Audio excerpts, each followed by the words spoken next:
What's going on, guys? Welcome back to another video. So the state of New York has been drastically underwhelming this season when it comes to the NHL landscape. Not saying all three teams were cup contenders coming into the season, but they're one cup contender that made the Eastern Conference Finals last year. Not in a playoff spot. My New York Islanders were in a playoff spot last year. You thought after bringing in Duclair and Saplakov that they would yet again be firmly in the hunt, if not in the playoffs. Right now, they're not completely out of it, but they're like 5 or 6 points out, well under 500. The loser points are saving them. And then we got the Buffalo Sabres losing 11 straight games, going from being in a playoff spot to now just completely out of one. Worst team in the entire Eastern Conference right now. Last night against Montreal Canadiens really cemented that. So I kind of wanted to go through these teams and break it down what I think is wrong with these teams, or what are the main things that are wrong with these teams, because basically every single department with these teams have been a little bit lackluster, and what kind of moves I think that they could do, whether it's mid-season or whether it's this offseason, in terms of turning it around. Because yeah, I think next season, if they have productive off seasons, these teams could easily be back in the playoffs. They could still turn it around just this season. But it is definitely not good if you're a fan of these teams. I love to see the New York Rangers struggle. I hate to see my Islanders struggle. Buffalo, I really don't care that much about. I actually kind of want them to be half decent.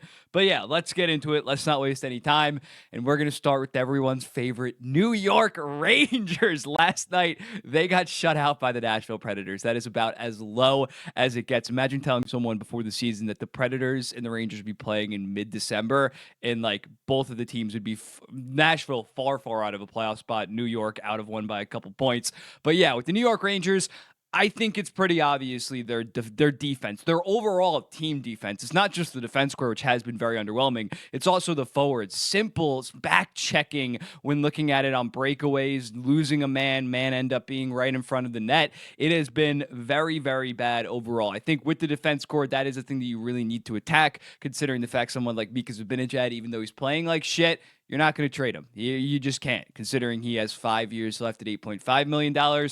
So I think with that defense core, after seeing the way that Keandre Miller has regressed this season, Ryan Lindgren, he needs to be put out to the pasture. He has just been absolute ass.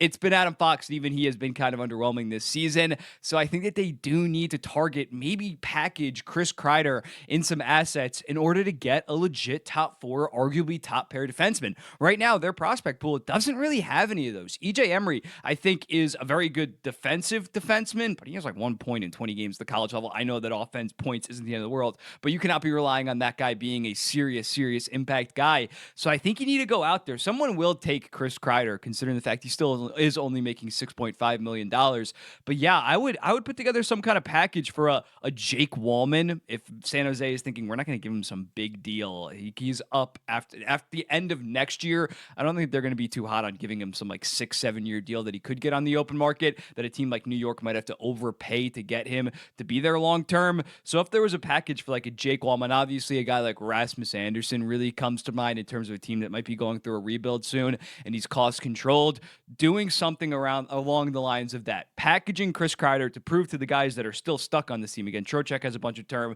Panarin's not going anywhere. That nobody is that safe. Do not get comfortable. Package a guy like Kreider. It's crazy to think that Kreider and Trouba, if that happened, like us thinking this a year ago, would be absolutely preposterous. But yeah, they make some kind of move for a legit top four defenseman, because goaltending, I'm not worried about Igor Shesterkin. He's actually playing pretty decent this season. The forwards, you definitely need to scare them, but you really can't move them that much. So I think a top four defenseman is really essential for this team, considering the fact, again, when it comes to 5-on-5 defense, they've been so atrocious. 2.83 expected goals against per 60, fourth worst in the entire NHL, only behind Anaheim, Montreal, in San Jose. That is your bottom four in terms of team defense. This season, it is simply unacceptable. Next up, the Buffalo Sabres, 11 straight, and they have a metric shit ton of different problems. But I think with Buffalo, it was pretty obvious, especially once they bought out Jeff Skinner. You thought that they were going to use that money to go acquire, because yeah, they bought him out. He had 3 years left, and they're gonna now have to deal with that cap hit next year, which can be a disaster, like the next 2 to 3 years. But you thought that they're gonna do this, and they're gonna bring in some kind of impact forward. And although, like a week ago, I made a video saying that Jason Zucker has been pretty good for them at $5 million.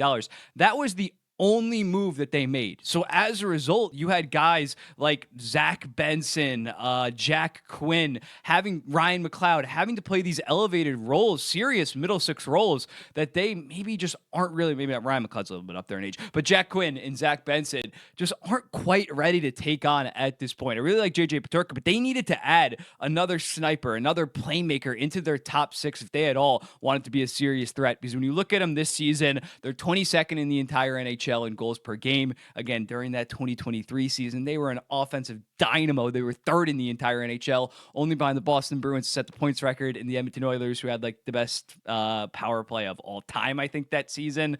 Yeah. No.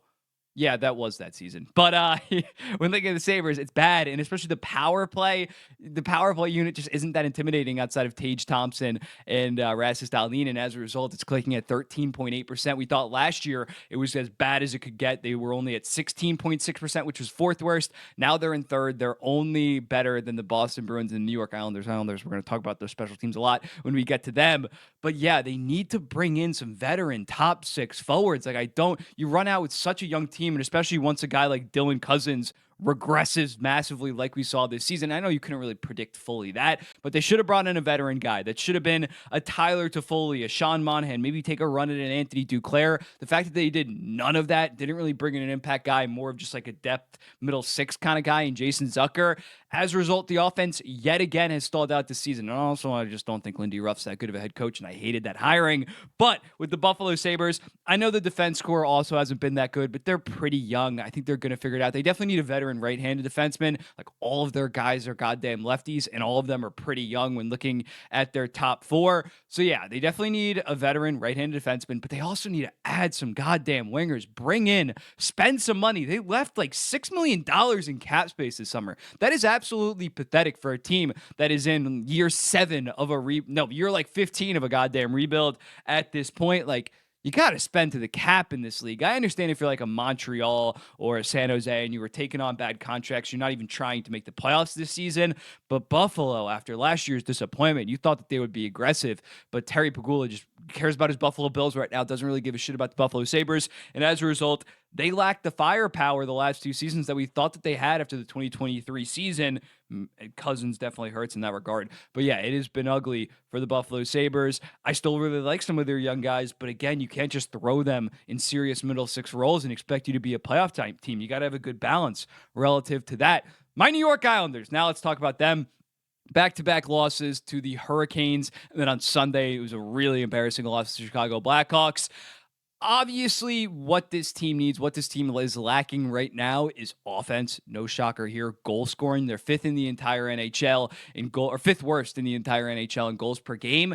But I don't even think it's more so from the forwards. I think the forward core is actually pretty decent, especially now that Barzal and Duclair are coming back, because Anders Lee looks like 2018 Anders Lee, on top of the fact that Soplakov has been a very good second liner for this team. The bottom six is shaky, but I think the offense from the blue line has really just been unacceptable. You can't really have an effective transitional and just rush game if you're not able to cleanly exit your zone with some offensive talent. Right now, outside of Noah Dobson, the offense that they get from their blue line is pretty goddamn shit. And even Dobson only has 18 points in 33 games last year after having 70 points. Their second leading scorer, Ryan Polak, 11 points in 33 games right now. It is brutal. Dennis Cholowski somehow has the third most points on this team, and he still only has 8 points in 23 games, in part because he's been playing the second power play. Mayfield, 5 points in 32 games. Adam Pelech, 4 points in 13 games. He's obviously dealing with injuries. And a guy like Alex Romanov,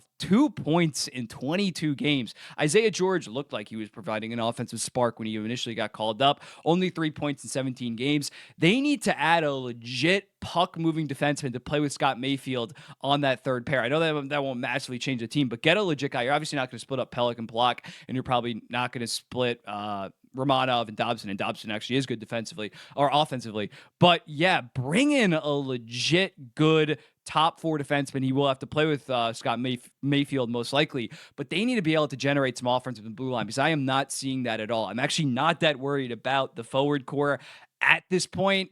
I think that we need a solid third left-handed defenseman and a very, very good one because again, Pelech Polak, you're not getting a ton of offense out of that pair. They're still pretty solid, pretty good defensively, but they definitely need some more offense from the blue line. And when looking at special teams, it has been an absolute shit show. Right now, they have a combined 73 or 76.3% power play and penalty kill combined. That is unconscionably bad. I think I botched that word. But when looking at it, I think the power play is going to improve now that you have Matt Barzell back, and Duclair's probably going to slot in on that second power play ahead of a guy like Simon Holmstrom. But yeah, I don't get what's going on with the penalty kill. This was consistently one of the best penalty killing teams under Barry Trotz. Last year they were worst in the entire NHL at 72.1%. You thought it can't get worse than this. They've historically been a really good penalty kill team. They're going to bounce back. They're going to at least be middle of the pack, maybe below average.